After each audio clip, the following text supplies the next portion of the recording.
अरे क्या बदतमीजी है, पागल वागल हो गए हो क्या? तुम्हारे पास सुबह सुबह कोई काम नहीं है क्या? मैं अंदर कुछ काम कर रही थी और चले आए हो, बार बार बेल बजाए जा रहे हो, गेट पीटे जा रहे हो। तुम लोगों के पास तो कोई काम वाम होता नहीं है और यही सोचते हो कि किसी के पास कोई काम नहीं होता। मैं अंदर काम कर रही थी। अब ये बताओ किस लिए आए हो तुम?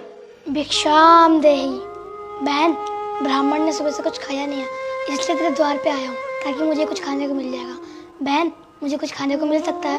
भगवान तुझे सदा खुश रखेगा।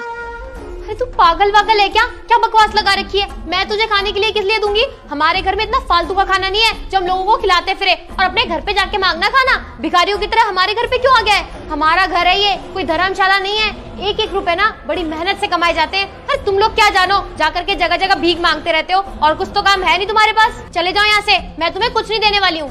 बहन, आप शब्द का उपयोग मत कर। मैं बस खाना मांगने आया था और उसके बदले दुआ देने आया था। अरे अपनी बकवास बंद कर, हमें तेरी दुआ की कोई जरूरत नहीं है। हमारे पास पहले बहुत कुछ है, इतना बड़ा घर बना रखा है। भीख तो तू मांगता फिर रहा है, तुझे है दुआ की जरूरत। हमें मत दे कोई दुआ वो, और निकल यहाँ से। बहन, जैसी तेरी इच्छा, सब प्रभु की लीला है। बोलो राधे राधे। पता नहीं कहाँ कहाँ से चले आते हैं मुंह उठाकर भीख मांगने के लिए।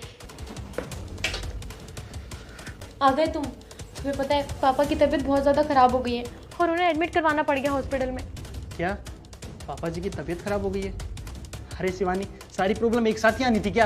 अरे हुआ क्या है, मुझे बताओ तो, और कौन सी परेशानी आ गई है? अरे नुकसान हो गया। हमारी फैक्ट्री जिसको मैंने इतनी मेहनत से खड़ा किया था, उसमें आग लग गई। उसमें लाखों का माल था, सारा जल गया। अरे मुझे तो ये नहीं समझ में आ रहा, मैं पार्टनर्स और क्लाइंट को क्या जवाब दूंगा? मैं वो नुकसान की भरपाई कैसे करूंगा? अरे हमने कितने सपने सजाए थे कि जब हमारी फैक्ट्री ग्रो करेगी तो हम अच्छी जगह मकान लेंगे और अच्छा सा बड़ा सा मकान बनाएंगे। हमारे सारे सपनों पे पानी फिर गया। मुझे तो ये नहीं समझ में आ रहा मैं क्या करूं। पता नहीं किसकी बद्दुआ लगी है। भगवान भी लगता है मुझसे तो नाराज है। और ये सब कुछ आज ही होना था क्या? तुम सही बोल रहे हो, हमें किसी की बद्दुआई लगी है। बद्दुआ लगी है? क्या मतलब, तुम कहना क्या चाहती हो? अब आगे जो हुआ उसे देखने से पहले वीडियो को लाइक करके चैनल को भी सब्सक्राइब कर लेना और कमेंट में ये वाला इमोजी भेज देना। तुम्हें पता है कुछ दिन पहले बाल स्वरूप में एक पंडित जी आए और वो मुझसे कुछ खाने के लिए मांग रहे थे। मैं किचन में कुछ काम कर रही थी, गुस्से में आके मैंने गेट खोला और उन्हें बहुत उल्टा सीधा सुना दिया। ये बोला कि हमारे घर में कुछ भी नहीं है तुम्हें देने के लिए। पैसों के घमंड में पागल हो चुकी थी और हमारे घर में देने के लिए कितना कुछ है, किसी चीज की कमी नहीं है हमें। शायद इसी वजह से हो रहा है ये सब।